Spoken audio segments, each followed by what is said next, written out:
Balorazioa da, egiatan ez dagoela borondate politikorik galdutzat eman zen diru kopuru hori berreskuratzeko. Guk proposamen zehatza egin dugu, hain zuzen ere, pentsatzen dugulako, langileek ezin dutela galdu soldataren 7% hori, eta ikusten genuen lege proposamen hori modu egokia zala, langileen espektatibei erantzuna emateko.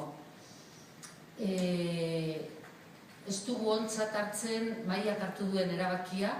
pentsatzen dugulako lehenik eta behin bere gain hartu duela ez dagokion erabakia. Eusko Jaurlaritzak berak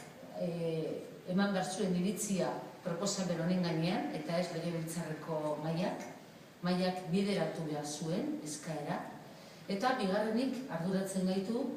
Partido Sozialistak esan duen jarrera bat egin duelako Partido Nazionalistarekin eta Partido Popularrarekin batera,